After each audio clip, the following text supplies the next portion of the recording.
This podcast is rated R for restricted. Under 17 requires accompanying parent or adult guardian. Mission to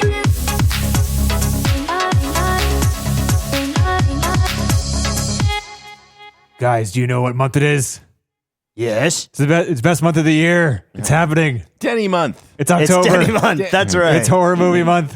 It's the most fun we'll ever have. It's a month where we watch 4 horror movies in a row, picked by me, to John and TC's pleasure or displeasure. We'll find out. Yeah, we'll see. Or whatever. Right. But whatever, it's fun. Maybe we'll find out. There's a quite the variety we're going for this year because I think this is like the 4th or 5th year we've done Halloween, and we are honestly running out of good horror movies. Oh. But with that being said, there are still a lot of movies that might be a little more tangentially related to horror than direct horror ones. But with all that being said, we are watching a straight up horror movie this week. First of all, we have themes for these horror movie picks, and I failed every time so far at describing what this year's theme is, but I'll try again. We've watched movies from all the directors that we're about to watch these horror movies are from, and 3 out of the 4 of them typically don't direct horror movies. And those 3 movies will be horror movies from directors that don't typically direct horror and have movies that are considered some of the best of all time. However, this first week, to kick into it with like a typical horror movie, we're watching Zach Cregger's first movie because we did Weapons so recently. And that is the 2022 movie Barbarian. And before we kick into anything about it, let's do what we typically do. 20-second spoiler-free review. Let's start with TC. What did you think? I really think the best part that I had, or the takeaway I had from this is just his progression from Whitest Kids You Know to where he is now. This is like a good intermediary step. Mm-hmm. But yeah, it had me scared, had me sort of laughing sometimes, Nice. Nervously, but also like, is that even serious? And then, it was a good time. Nice. This is coming from, so just to interject here, TC, I think like 4 years ago, you started all these off being like, I'm not a horror movie guy. I'm not a horror movie fan at all. They're pretty good, right? Yeah. Nice. Yeah. Depending on what they are. Plan. This is the whole point. I'm in the dark side. No, you're being indoctrinated, literally. TC. Yeah. Help. It's because, and we'll get back to you in a second, John, it's because when people think horror that aren't into horror, they like horror is a pretty broad genre, and you have like Saw and Hostel movies in there, and you have slasher movies where it's just people murdering people for no reason. And then you have all the ones that I make you watch, which are like either the comedy horror ones or like the supernatural horror ones with like interesting creative ideas. It's, people have different tastes. Yeah. And I think the ones that I'm trying to show you guys are like the ones that are more accessible. I think I used to have that opinion of horror movies. It would be like, I just thought that there was gruesome shit. That's what I equated horror movies to. Just gruesome and bloody and disgusting. I have been definitely surprised by some of the picks that you bring to the table every year. So, you've definitely. Hopefully we'll keep it going. Yeah, you've definitely taken me into the dark side. Nice. Look at that. Converted one. And John, however, on the other hand, is my horror movie buddy when we used to live back together. And even when we see each other, the rare times we see each other, we go see horror movies. Still some of my favorite memories in Boston. I remember going and seeing a horror film, The Packed Night, smuggling some wine boxes in and full of some kind of Asian food from the theater district in Boston. Yes. Oh, you know what? We should just meet up in Boston and just do that one more time. Just a couple $1,000 for a one night trip. 2 or 3. No. Well, the 3 nights, 3 movies. We'll just do it. That would be awesome. Oh man, that would be awesome. No, I do miss that. It is one thing that's pretty cool about horror movies. It's a great theater experience. That's true. I mean, other films are great too, but to go see a horror movie on opening night with a packed crowd and be screaming or "Don't go down there" with everybody else, I know, right? Is really fun. Why are you doing this? Funny. How many times can they go into the basement and still every time you're like, no, don't do it, you idiot. Just the idea of it's almost hilarious. Just the idea of there's 2 more basements that we got to. It's just okay. Here we go. Yeah. So pre-spoilers, John. 20 seconds. What do we got? I'll echo Denny. I'm glad I saw this after Weapons because you see some of the things he did in Weapons. But there was still a lot of really effective things he did here. And also maybe seeing it in the theaters would have been more powerful. This was truly scary. The very first bit in particular, freaked Nikki out who saw it. That seemed really real and scary. And then I like it because it had the twist that it does. It's sort of the redirection sort of. So this was great. It really was fun. It was not as like well intricately put together as Weapons, but still, it was a different thing. It was more straightforward horror in some ways. It was really enjoyable. Again, but there's this great twist too that makes it a lot of fun. Which I don't think knowing there's a twist is a spoiler, but it really is pushing the boundaries of a spoiler. I would say I would say. Well, don't describe it, because then the more we get into describing what you're talking about, is spoilers. Right. I'm sorry. That's fair. All right, that was a good minute and a half there from John. I know. 20-second spoiler for review. I suck. Yeah, I agree with both of you. This movie seems like a stepping stone to Weapons from comedy, but I this is the second time I've seen it. I really enjoyed the theater experience. It was lots of screams, lots of laughs.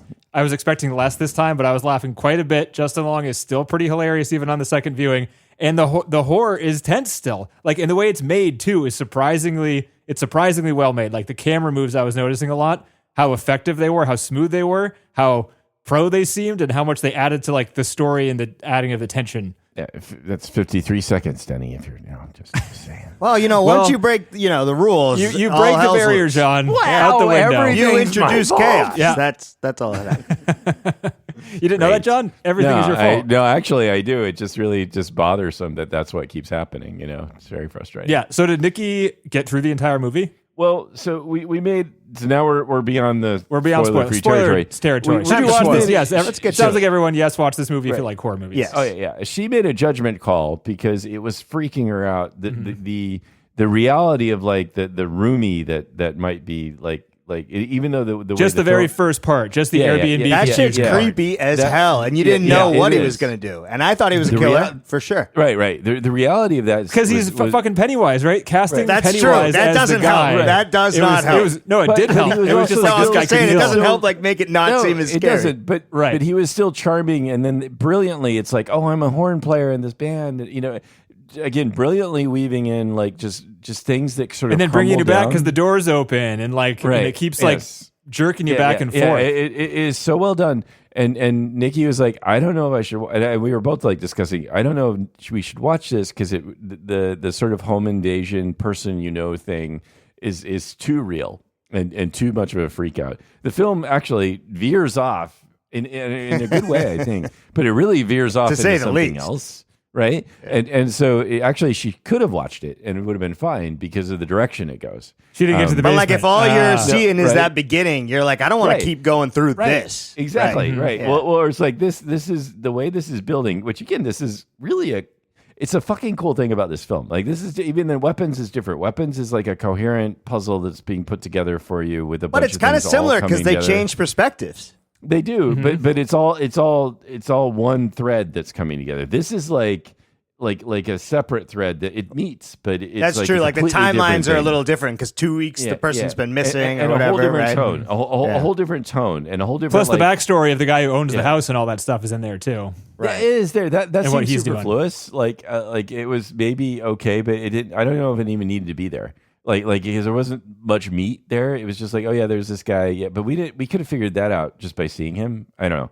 Separate complaint. Or I mean, if I were to like ding it, I was like, I don't really know if that added a lot. But it's fine. It didn't bother me either. It was very. You think short. It would have been fine if like they were just at some point, what is she? And someone was like, oh, she's inbred because her father was a serial killer. Like just saying it would have been good enough for you. I don't know. Well, the thing. So in contrast to Weapons, where everything is like this braid that like just comes together in this like it just all where it's all happening at the same time. Right. It all comes together. And the first two parts, that's what happens, right? You start with the one, but then the other one folds in. But that third part in Barbarian with that guy is just sort of seems like set aside. It seems apart and just sort of there. It does kind of come out of nowhere, like, slot. It's the third person in the basement. It's how they all meet in the basement. That's true. Otherwise, there would be no explanation for him. But it just feels separate.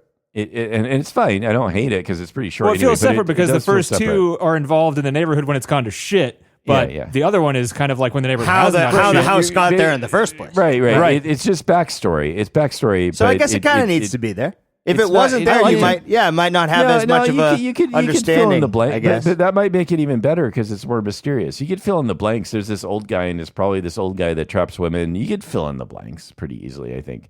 But it's a nitpick. I mean, I just didn't feel like I felt like that wasn't as threaded in. But to just sort of go back, I think this is kind of unique for this film as opposed to Weapons that I really like about it is that sudden right turn. And you're wondering, like, what the fuck? Like, what is this? How does this work? And then, oh, he owns the house. Oh, he's really an asshole. I mean, it's just like you get to dawn on what this guy is, and that's fun. It's like, and of course, he's an actor, which is right. meta. Right. A rapist and a rapist actor who owns Airbnbs. Right. But the contrast between it's the hardest cut I've ever seen. I thought in a it movie. was kind of funny that like the idea of it being like, well, he didn't know it was a layer, but it was a layer. Like this guy would have that but he had no idea that was down there. I mean, that's funny. The funniest part of the film, I thought it was just beautiful. Measuring tape. He's down there measuring. Yeah. He's just excited about the square That's footage. a long ass measuring tape too. It just keeps going and going and going. He finds like the torture chamber, and he's like, yes. Those are moments that it was like whitest kid you know all over. So I don't know if I can think of many other films, and Denny, you can think about this, but and again, this is different than Weapons.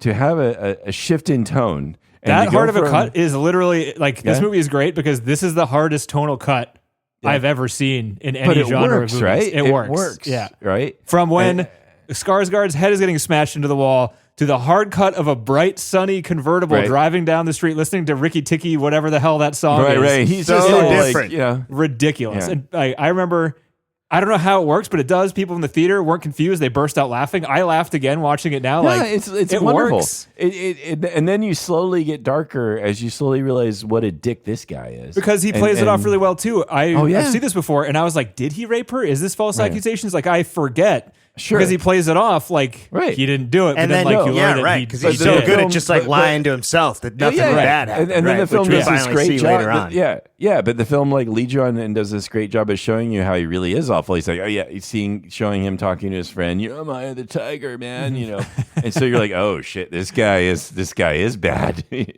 But the thing is, he's a despicable rapist, yet he does things that even towards the end made me laugh really fucking hard. Right. It is. It's comical. He's like almost pathetic because he's pathetic, sort of. He's almost sympathetic in that he's kind of he's trying, but he sucks. He's trying not to die. Well, but also when she rips the arm off that dude and starts beating him to death, my God, he's just like, hilarious? oh shit, and just like runs. I know. But even his explanation is like, he pushes her off the side. He's like, I had to do it, because I had to. I was just being, I'm saving you now. I'm saving you now. That I want you to know I feel bad about that. Hey, you're not going to be mad at me, right? Right. That itself is comic because it's just so pathetic that he's such a loser that he's just going to save himself and be awful and to get what he wants at all times. Mm-hmm. But and again, brilliant performance by him to do this because it's kind of this fine line to walk to not be so hateful. It could have been stupid, but like even when he's doing something like dropping the gun, it's pretty funny. Like it is not a false step in this movie. I don't think in any of the acting. I don't think so. No. The tension is there when it wants to be. The comedy is there obviously, and I don't think anything misses. No, but the seriousness parts too, and Georgina Campbell, the lead is Tess. She is perfect. Like she's her ability to show like, and there's a classic horror feel about this that I like that worked. Where she's like there's enough of like I'm gonna go help people. I want to help people. I'm not gonna leave them down there. Sort of. There's enough of that. Plus, it's just like. I don't know. There's like, God, don't go down there. I wouldn't go down there. But it still works. It's not like, I don't know.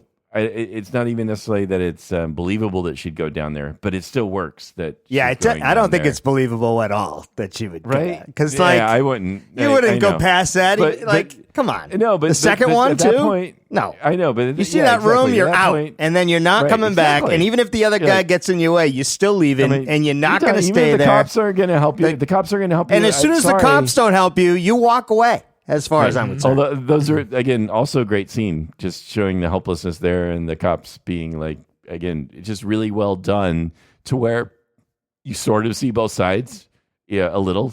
Yeah, that they're like, somebody else is being shot, lady. I don't know what the hell you're talking about. But, anyway, it just, again, this is very well, very, very like even. Like, there's assholes. This guy's even like, this guy's an asshole. He's a rapist and all that. Can I ask though, before, so hold your thought there, John, what TC just said. Right. You do something differently, but watching the movie, you didn't think to yourself, this is unrealistic. This woman wouldn't do that. You're still thinking this makes sense to her character to go down, right? Like close. the movie made sense. Enough of it. Right? Enough of it that I'm not like, this is stupid. I don't like this. Oh no, Right, right. and But I had to put it aside and be like, okay, this is just the movie. I have Just to the just way go it's with going. it. Right. Yeah.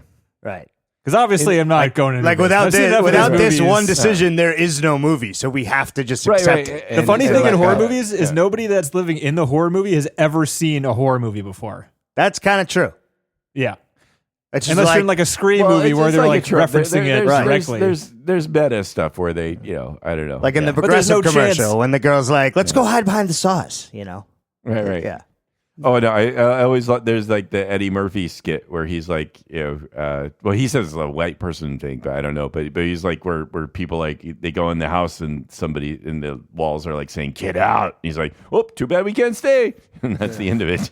Just like gone. It's like if the house is going to talk to you, you're gone. That's it. That's it. You don't stay.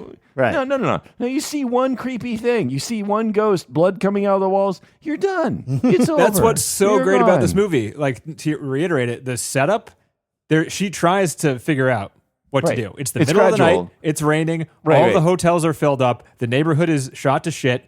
Like, and it's the one place she knows. And the person, like, all of it just leads her logically into the situation that there's no other way out of it. Right. She's stuck in the this gradual situation. reveal of it is really well done. That was also what was freaking Nikki out too. Like you just gradually get to see it. You don't see what the neighborhood's like until that morning, and then you see what. Well, the you see that it's neighborhood's completely like dark little- everywhere. So like Right. you can't, which is creepy in itself. Right, but you don't see how dilapidated everything else is, and then when you see that, you're like, oh, damn, Yeah. you're just like, get out.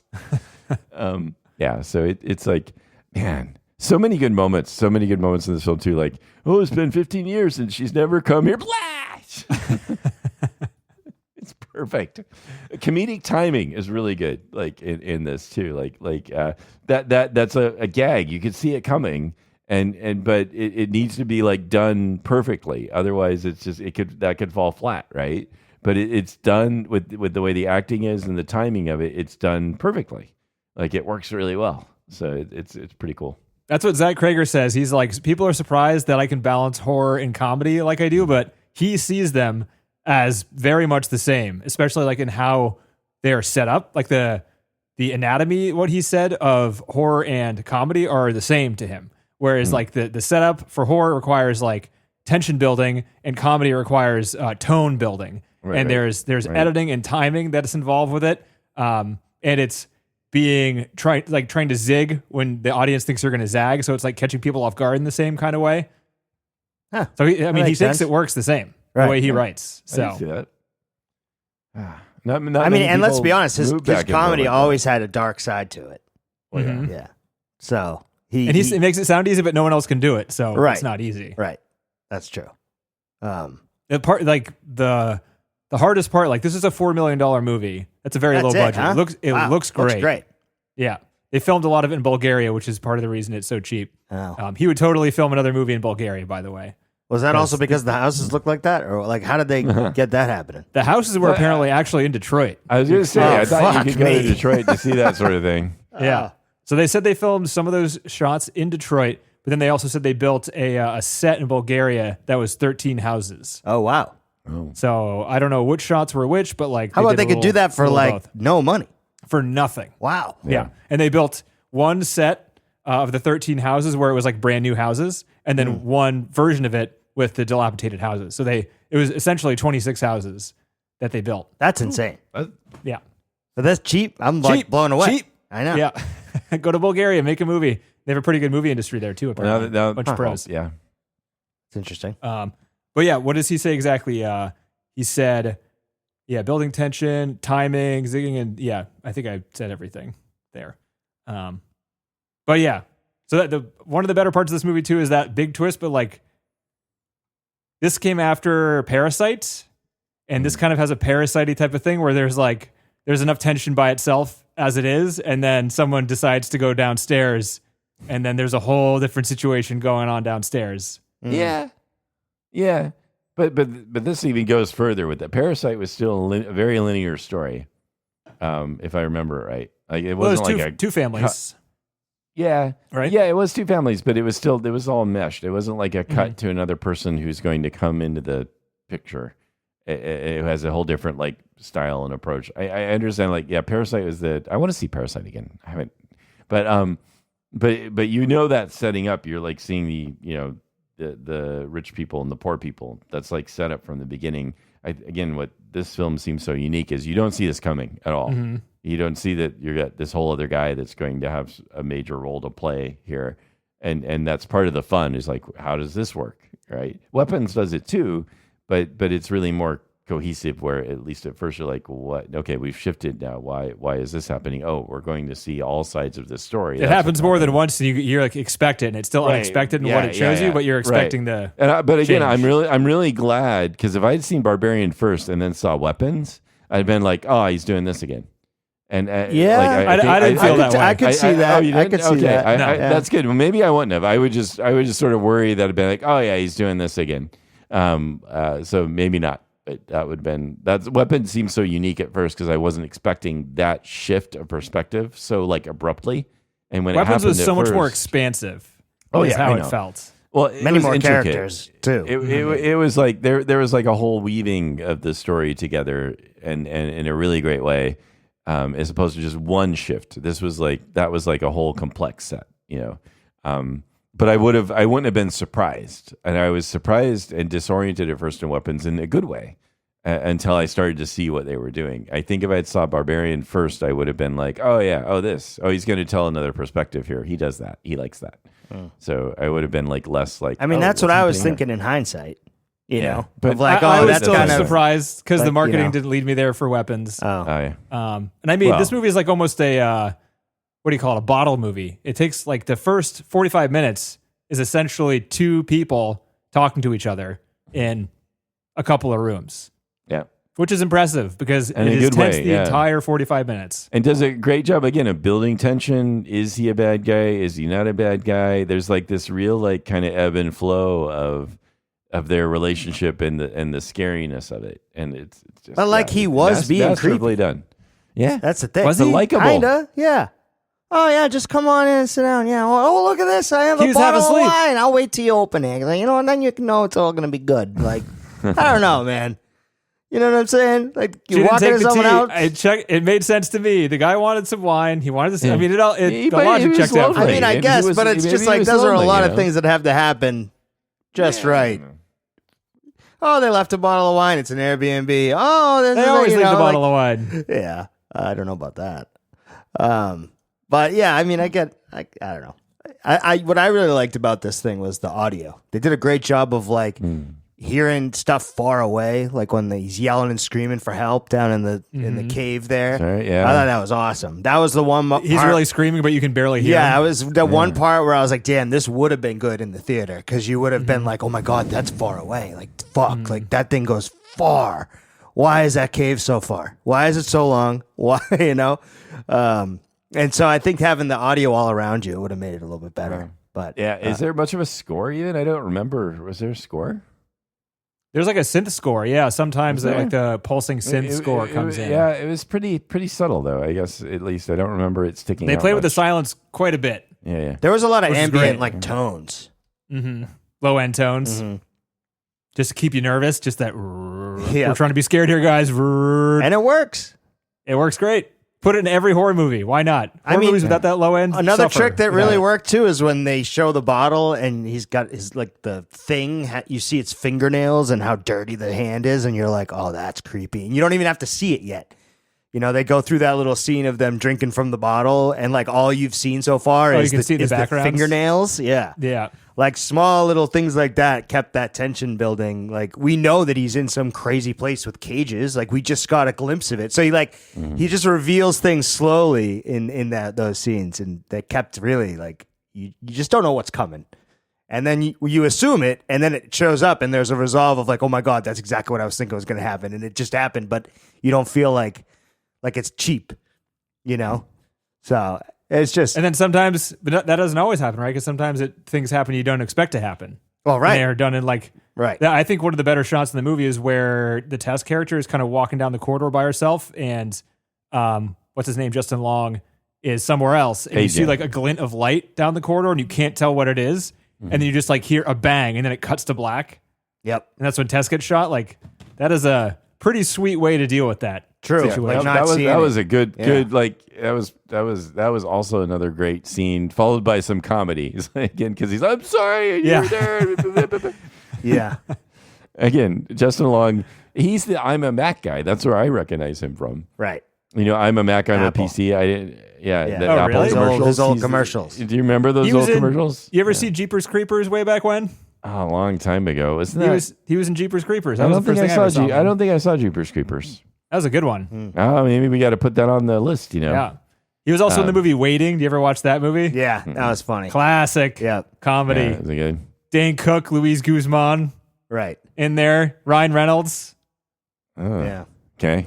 Yeah. But that scene of her getting shot though was one of those scenes where like you kind of knew it was coming. Like she's walking down, he's got the gun, and then it still wasn't cheap. Like you're like, okay, that's all right, because again, I think he plays it off like you said, John, with that comedy after.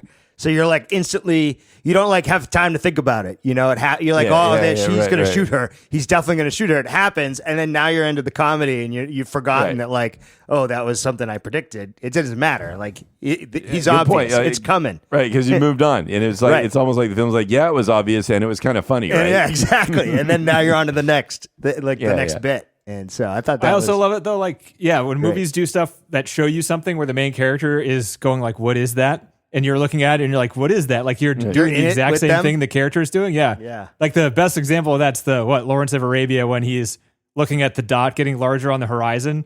And it lasts for a while, and you're like, "What is that?" And he's staring at it, and it ends up being a person on a horse. But it's like that kind of thing where it's in real awesome time to relate, to the main character. You're like, like we're experiencing what the character is experiencing, and clearly the character is experiencing what we're experiencing. You know, it's just like it goes both ways. It's like we're there with them. You know, and then you think you're in the movie, and then you get shot, and it makes you jump even harder. That's so true because you're pushing your mind into this person's perspective. And then it snaps you back out as like now you're still the audience, right? That's pretty cool. Yeah.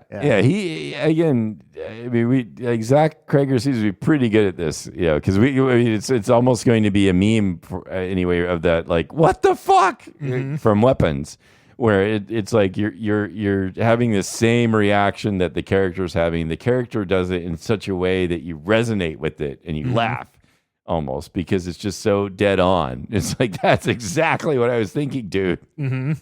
Yep. Movie Read Your Mind. Yeah. What did you guys think about the hairy nipple? That's weird. Pretty gross. Yeah, it's pretty nasty. I remember that being the most memorable thing when I walked out of the theater, just being totally disgusted. I think and on a big screen, you know, you're really getting it. It's probably all glistening and stuff. It was in high definition, you know. The hairs were quite giant in there. The liquid was like, I had a lot of questions of like what kind of liquid that was. Didn't like any of the answers I was giving myself. I mean, how funny was the ba ba ba ba ba ba ba ba ba ba? I thought that was. I mean, that was a moment of like, I'm not sure if I should be laughing or if I should be super scared. It's just and it's also a little bit sad. Yeah, the monster just wants to have a companion. Wants to have it, but it's an inbred, so can't. It's inbred, so it can't do anything good. So, do you have an answer for? Again, I know that Barbarian was like just a working title, but I have no idea of why it's called Barbarian, other than he just picked a name. You can look up a bunch of different explanations on the internet. He's never directly answered the question. There's a lot of different answers. Sounds like it's cool. I mean, I just think Barbarian is kind of like isn't it somebody that lives in like, isn't it an old word that means somebody that lives out in the wild and is like strong and violent? Oh, just might mean like just wild or untamed. Yeah. Right. So I always just thought like the monster in the basement barbarian was like crazy. Horde. Yeah, that's fair. But apparently like the word barbarian comes from people that spoke a different language than the Romans or something like that. And the other people, their language sounded like bar when they were talking with each other, so they called them barbarians. So they were just like foreigners that they didn't like, right? Because nobody liked foreigners back then. Nobody likes foreigners now, apparently. Not much has changed. No, we're all the same. Humans fucking suck. Yeah, exactly. Now we're getting at. But yeah, I got no good answer, John. You can look up what people think. There's a lot of different answers. Yeah. What does weapons mean, John? There's no answer to that either, right? He doesn't like having That's true. movie titles that make sense. True. The kids are the weapons. Yeah, it doesn't quite fit, but it's what it is a very intriguing title. Mm-hmm. Right. Like it somehow adds to the mystery and oddness of the film. So as you're sitting down and seeing it, you're just ready to be like that. There's some mystery to solve, and I mean, there's the thing. word barbaric that means like related to violence in some way, right? Mm. And having that as the title and having the first scene last 45 minutes, you think that this guy is a barbarian. Like this is what this is about. Something's gonna come out about the Skarsgård character, and he's gonna end up killing this other person. Exactly, and that's like in the back of your head the entire time. It just emphasizes what you're watching because of the title. That's right. That really threw me off track because I thought for sure he was the killer. Mm-hmm. Not for sure. That's fun. That's cool. And then even when he said I've been bitten, I was like, he's still the killer. Yeah, like he's lying. He's fucking lying. Yeah, he's lying. He's got her down here. It's part of his plan. He's a piece of shit. Right. And then were you surprised when you saw the giant thing smash his head? Oh, dude. Yeah, that came out of nowhere. I didn't know. I knew something was coming. I just didn't know what. I just wasn't expecting that. Yeah. Good first shock scare, for sure. Mm-hmm. That was like the second shock scare, wasn't it? There was a noise that freaked me out this time when she was asleep upstairs and they were both supposed to be asleep. And a scream happens and she wakes up and that's when the doors cracked open. Oh, was that a scream? It sounded like a weird little, I don't know, almost like rubber opening. Was it? It was something high pitched. Yeah. And I thought it was like the monster making the noise. That was probably the first one, though. You're right. It made me jump. Yeah. Whatever it was scary. Yeah. Fucking jump scares. Love horror movies. They're so much fun. Mm-hmm. Zach Cregger, I hope he makes a lot more of these movies. I would not be surprised if he peeked at Weapons, though, because that movie would be hard to top. Yeah, see where he goes. It'd be interesting to see where he goes next. It might be interesting if he does something more like black comedy or something, maybe a little less on the horrors. I don't know. Who knows? I mean, it's really, he went from small vignettes to like these larger movies, so I can only imagine him getting more, like he's even more honed in now and has like a full, not multiple stories put together, but like a long, feature that all works perfectly. I mean, that would be freaking fantastic because this movie is an hour and 42 minutes long, and it's like the first 45 minutes or the first 45 minutes, and then there's an hour for the rest of it. Right. With Weapons, it's it's almost 3 hours long, and there are a bunch of 20-minute vignettes almost back to back. Just like it used to make them with their short skits. Mm-hmm. Little contained pieces. He's got time. This movie came out in 2022, and I was looking up the highest rated movies of 2022. And this is the 9th highest rated horror movie of 2022. Oh, wow. What's the highest rated horror movie of 2022? It is one called Hellbender. I haven't seen it, but number 2 is called The Innocents. And I have seen that. And that movie is really, I forgot about it, but it's really good. This movie is higher than Nope. Oh. Which is his comedy writer, horror movie director pair, Jordan Peele. Mm-hmm. Oh, yeah. We like Nope. I mean, I like Nope. I like Nope. Yeah, it was good. I think this one is, I don't know, more, what's the word? More like crafted into like a singular thing. You know what I mean? Like Nope is like a bunch of weird ideas and it's pretty entertaining, but it's all over the place. But this one is like, it definitely leads you down like a single path and the path changes drastically, but you're going down like a path the whole time. That makes sense. Yeah. I don't know if that's a fair criticism at all. I'm just talking out of my ass. I think it's fair. The ending, talking about abrupt endings. I said Weapons was abrupt. This movie's even more abrupt. Yeah. I mean, it extends. I feel like it could have ended a few times before. It did, but like just the ba, and then bang, and then credits. But she survives. And she survived and is walking away. And then it picks right back up again. I couldn't believe that. I was like, okay, that would have been perfect. Just say Barbarian, cut it. And then when it popped back up and she was getting up, I was like, oh, we don't have to do that. You could have left it. Yeah, she's fine. Could have left it. But yeah, that's her. Roll credits. Yeah. Right, but let her walk away and just see her expression, which again, she's really good. Yeah. That was the scary part too, when she told him to shush. When the actor first gets into the pit. Oh, he tosses him in. She's like, shush. Dude, that scared me. Her acting in the pit was like the best in the movie. Her freaked out face was extremely freaked out. And like just trying her best to be like, you need to chill, trust me. Yeah. And then like, we're both going to die if you don't shut the fuck up. Right. Or just like, you're gonna die, and I've already watched people die, and I don't want to watch you die because it's fucking scary watching people get ripped in half in front of me. It kind of broke into like, it made your mind go down this avenue of like, oh my god, how long has she been in there, and what has she been experiencing, and like even that, like the unknown of that makes it even more scary because it's like she's been around now for a few weeks down there because that's the last time the person rented, quote unquote, the space, right? So. Just like that, those are those little things where like you don't have to show anything or hear anything. You just like wander down that thought path on your own, and that enhances the the scary parts. Yeah, it's good stuff. And another thing for Justin Long's character, like he's a piece of shit, and I hated him, but I related to him when he was thrown into that pit, and he was just like, "Oh, I don't want to be here," and he's like, "I don't want to drink the milk." He had to be scared himself before someone else was going to tell him, right? And then when that thing came down and it showed his face, that look of fear, he went from being like hysterical to just frozen, and that was damn good acting, I thought, because it hit me like, oh my god, now he's scared, now he gets it, like fuck this. Would you guys have drank from the bottle? I don't think so. I didn't know. Like, he seemed confused in the situation. If you don't, I mean, that's like your death. But you don't know that. You don't know that. This is a very confusing situation, right? This is all very confusing. Wasn't she telling him she needed to? Dude, if there was a monster that kept like, I don't know who this girl is. I don't know what that monster is. I don't know what the fuck is going on. And then they're like, drink this liquid. I'm probably not going to do it, right? Unless somebody actually forces me to do it. If I have the option to not drink it or drink it. Well, and I thought that like bit of it being like, okay, don't you see? She just wants to be the baby. You just want to be his baby or whatever, right? And you're thinking to yourself, why would I see that? How would I have seen that? Fucking weird. I just landed in this pit. I don't know about this baby thing. What the fuck are we talking about, right? That was kind of just like a joke almost because there's no way he had any time to understand that, right? But she's probably gone crazy and her entire world is being the baby. True. So she thinks it's like obvious, right? Because she's just been thinking about it for the past 2 weeks. She's been drinking whatever milk that is. Mm-hmm.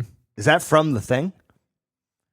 I think so. Mm-hmm. From the hairy hairy boob. Mm-hmm. Yep. From the hairy nipple. Confirmed. So it's like hairy nipple to bottle with nipple and then down to the baby. I guess. Oh boy.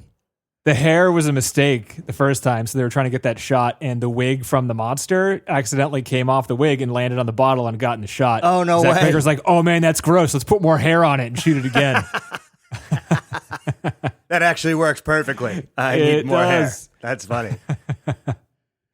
Make sure you zoom in so it's the entire screen is the hair. That's hilarious.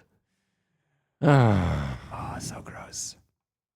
That would have been a good poster art for this movie. Just a brown milk in an old-fashioned glass rubber nipple with a bunch of hair on the end. Like, what's going on there? Barbarian. Yeah.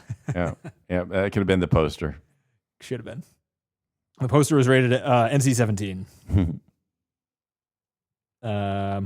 What else do we got here? Who funded this? Was it like self-funded or was it? No, so he tried to shop it around the script that he had. A24 turned him down. Turned him down. Can you believe it?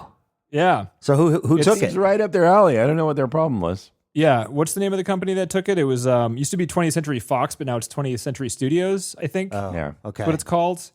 And they took it and gave him $4 million to make it. That's pretty good. Filmed most of it in Bulgaria. I mean, $4 million is nothing. It's pretty incredible low, the way this movie looks. And to get actors that are decent is tough at $4 million. Yeah. They probably got a cut, I would imagine, of the profits. Oh, maybe. Because this movie made 10 times the budget through it just in the box office. And then in 2022, it was the 5th highest streamed movie across all platforms for the month of October. Oh, wow. Which is pretty good. So take that, A24. Popular movie. Go fuck yourself. There's a reason he got a big budget for weapons. Yeah, true. They're like, this guy can make money. Let's give him some more money. See if he can make us even more money. And they did. He's like, oh, fuck. This guy's a money-making machine. His next movie is going to be like $120 to $150 million. Is it really? It's going to be a horror movie. I don't know. It's got to be. Like you're saying like that's your prediction. $4 million to $60 million it was to like $150 million. Yeah. In 2 more movies, he's going to be directing horror Marvel movies. $300 million a pop. Can you imagine? Nice. Let's fucking hope. Yeah. Yeah, but his writing style, I don't know. He did the same thing. We kind of talked about how he doesn't he tries not to think about where the story's going. For this one, he said his one rule was, if I don't know where the story's going, there's no way the audience can know where the story's going. So and that's he got on a lot purpose. It's on purpose, and it's what he does.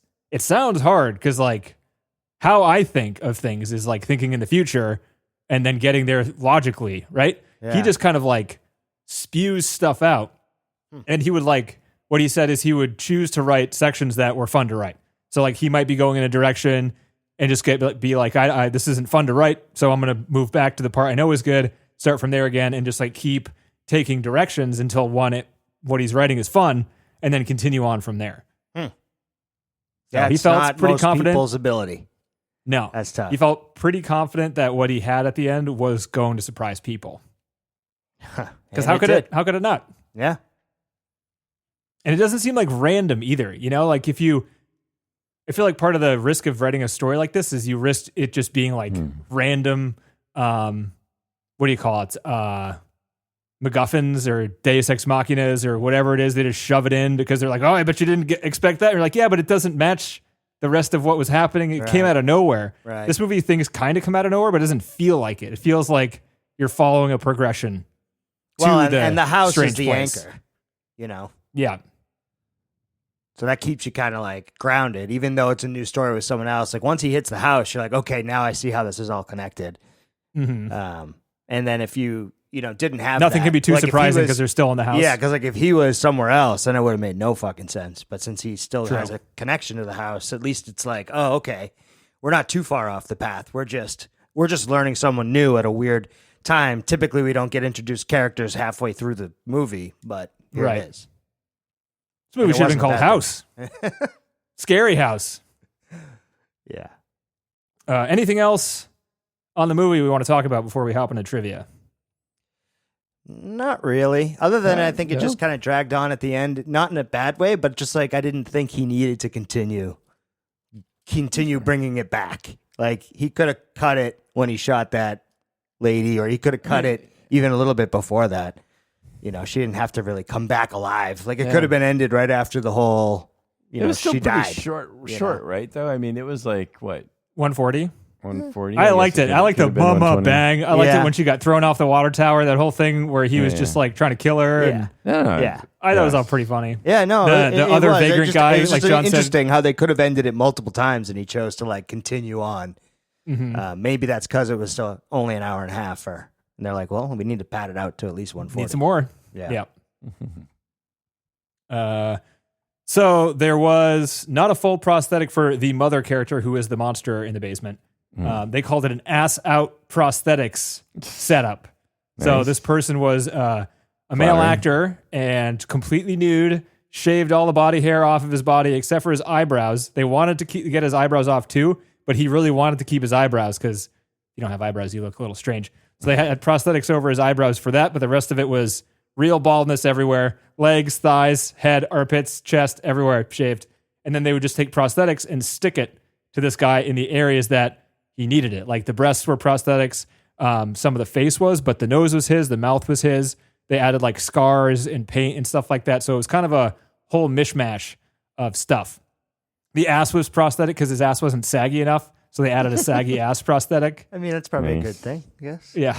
That's pretty. They're like, look, you're from LA. You're in shape. We love it. Yeah. You're in too good a shape. We need a saggy ass. Right. And they said that the glue situation that they had wasn't great. So they had very limited time to film the Barbarian character, the mother character.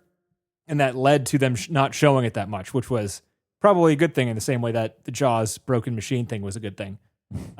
But like the glue with the sweat and everything and the acting, it would start melting and moving the pieces of the prosthetics. So it wouldn't look real after a while. So they'd have to they do full body shots right when he got into it. And as the day went on, they'd be like, okay, we're just going to show a hand now because the hand still looks okay, sort of thing. He thought of this movie as Fincher on the top floor and a Raimi movie in the basement. Okay. Zach Efron turned down the role of AJ, who's the Justin Long character. Oh. And he had a different idea for what he wanted when he was thinking Zach Efron. And when he turned it down, he's like, well, could we do something different with this? So then he was thinking like Justin Long always plays like a nice guy. So what if he played like an asshole rapist? Would that be good? Would that be different? But he's also like at first seemingly likable, right? So it's still that's kind of what's so good about it. He seems sort of off guard, funny. like caught off guard, right? Yeah. Yeah, he was in Weapons too. Remember that? Very small role. Was he? He was like the next door neighbor or like across the street neighbor. He's in like one scene. Oh. I think they're buddies at this point. Did you notice Zach Cregger was in this movie? No. He was the guy at the bar that Justin Long is confessing what he did to. Oh, he was a friend where funny. Yeah. So you kind of see like the back quarter of his face a little bit in that shot. But that's Zach Cregger's in there, because you don't want to pay an actor because you only got $4 million and you built 26 houses. So you're running a little low on the cash, even in Bulgaria. Do a little Hitchcock there. Yeah. Let's see here. Can't believe you A24. I might have to throw out my A24 paraphernalia because of this. No. Well, maybe they just like, what? You're the guy from Whitest Kids You Know? No. I mean, what the hell are you doing? Yeah. You can't make a horror movie. Only one comedy sketch writer can be a horror movie director. That's a rule that I just made up. You're only asking for $4 million? I'm sorry, it's not enough. Yeah. That's too much. You want $8 million? It's too much. $4 million is not enough. Get out of here. That's exactly right. There's no number that's perfect. Nope. He wanted to surprise himself.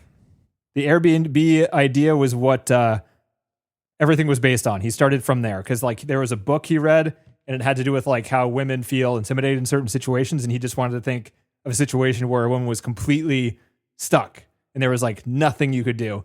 And the idea of an Airbnb making a segment this way, he's just like, I can get 40 minutes of tension out of that situation easy.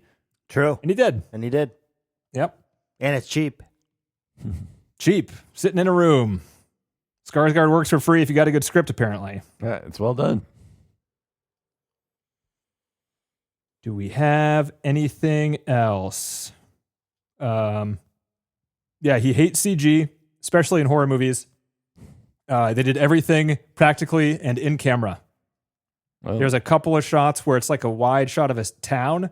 Some of the background elements are like CG, but all of the horror stuff, the monster, the underground stuff, the gore, everything is practical. Except for like the teeth. And in camera. Right? Except for the what? The guy's teeth or whatever, the girl's teeth. I mean, they had a couple shots up close where I was like, there's no way. Those are prosthetics. Are they really? Yeah. Oh, wow. That's pretty cool. That's what the interviews and the trivia pages say. Wow. Yeah. There's got to be a little editing on there somewhere. Maybe a little color correction. Yeah. Digital enhancement. Yeah. But in camera, not apparently. CG. That's just right. Yeah. They did test screenings for this movie too. He's a fan of test screenings. He's done them for both of his movies. He listens to the audience. This movie got really good critic reviews, made a bunch of money, got nominated for like best horror stuff of the year. Wow. But it had a C+ cinema score, which is not great. It's not terrible, but it's not. No, I'm surprised. Yeah, I'm kind of surprised too. The only reason I could think is because it's got a hairy rubber nipple in it. Oh, that probably really upset me. Yeah. Could have enjoyed this, but yeah. What about what if Nikki would have walked out and given it a C+, or at least if she had stayed, she might have also reviewed it negatively because it was so tense in that way in the beginning. I think she would have. I'm sorry she didn't watch it because I think she would have liked it. I think again, it takes a different turn that is less real. It's less it's more fun horror. It's still scary, intense, but it's more fun at that point. The turn it takes, and again, this is what makes this film so unique.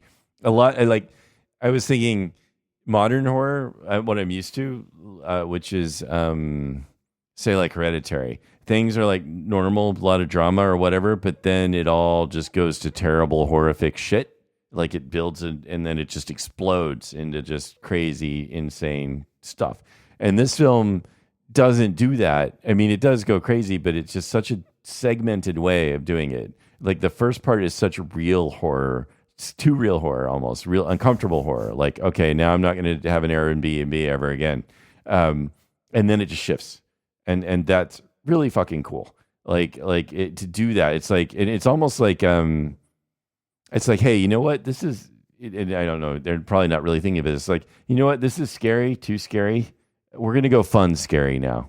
we're going to show you some too scary stuff and just really get you worked up, and then we're going to go have fun scary. That's funny because horror movie is so weird because you're saying too scary, and I don't know. Does that like it's like individual taste? Because like I didn't think it was totally too scary. I thought it was the correct amount of scary. I know, but it was like real scary versus like a different kind of scary. Where like this is like Nikki was like, look, if I'm gonna sit and watch this, and this is the direction this goes, it's gonna give me nightmares and make me nervous. So it's like reality scary versus fantastical or something. Yeah, and I was like saying that. Yeah, if this is the direction it's going, because it's really fucking effective right now. If this is where it's going, and it's really good at this right now. We've only seen the first part, and if it's going to do what modern horror does and amplify the shit towards the end, then this is probably not going to be a good film. Yeah, like I don't really want to see American Psycho again. Like so the shift is beautiful for this film, I think, too, because it gives you enough of that, but then it's like, okay, now we're going to do this, and it's different, and I think it's really cool. So. Yeah, I think Nikki would have liked it. I think if in fact, it's almost like a relief that it goes into this different, that it does this shift that it does. But yeah, so I don't know if there's not like necessarily bad scary, but there is sort of too real scary that it's like, you know what? I don't know if I want to have that kind of a real actual feeling. Nightmares where I'm locking my doors and getting a new security system and all this shit. Yeah. And to credit the film, that first part, it does it that well. It feels real. It feels like that's where it's going. Mm-hmm. Yeah. Gotta love it. All right, last piece of trivia. This is Cregger talking about horror movies. Man of my own heart, right here. So horror movies in the theaters. He says the communal experience makes it, in my opinion, exponentially more enjoyable. Yeah. He goes on to say, do you want to watch a video of someone going on a roller coaster, or do you want to go to the park and get on the ride? Get on the ride, man. You only live once. Have some fun. Do it. Good for you. Yeah. Zach Cregger. The man. All right, that's it. Would you put it in the top 250? I kind of think I would. Nice. I may not. Yeah, I get it. It's close. It's a close call. I may not either. Whoa, I'm the even loner. Though I like it. I like this movie a lot. I think it's a very fun movie. I think it's just a popcorn horror movie, which, even though it's an excellent one of those, it's hard to kind of compare something like that. Like it's like a really good, fun action movie. Mm-hmm. I would feel like I would let the other movie nerds down if it was on the list higher than other more respected dramas or something. I don't know. This movie's great though. If someone asked me for like a horror movie recommendation in the past 10 years, this would be in the top 10 of the recommendations there. Yeah. So I think I'd still put it there. I still like what it did. I like how it did it. And I like how it shifted. And I think that is remarkably unique. Mm-hmm. See, what you got to do, John, is you got to finish up your 250 list to see exactly what you'd be bumping off with saying that. I'll be working on that soon. I promise. It is October, John. Yeah, it's. I thought it was end of October. Wasn't that the deadline? I'm aware of this. I know. Nothing happened. I know. Everything's always my fault, says John. It's always my fault. I am the problem. I'm glad you understand. As long as you know. Yeah. All right. So next week, guys, we're doing kind of an art house one, and we're going to rip the Band-Aid off and get it done towards the first half of this one. Okay. Mm-hmm. So this movie is directed by Matsaki Kobayashi, the director who did Harakiri, or Harikari, or however you say that. Okay. Which is a recent addition to the top 250. That's right, which we watched. It was in the top 100. And there's an episode on it. And this movie is called Kwaidan. It's spelled Kwaidan, Kwaidan, one word. It's the one horror movie that he did. Oh, and at the very least, it's supposed to be very visually amazing. All right. Okay. All right. So, well, yeah. Better get ready because it's coming on Monday. It's coming fast. All right. Yeah, that's right. We gotta get done. Hopefully it's not too long. Prepare yourself for anything because I haven't seen it. It could be anything. Okay. So, we won't blame you then. We'll just blame you. I'm excited. Yeah. All right. See you guys. All right. Good choice. Talk to you guys next week. Happy Halloween. Happy Halloween month. All right.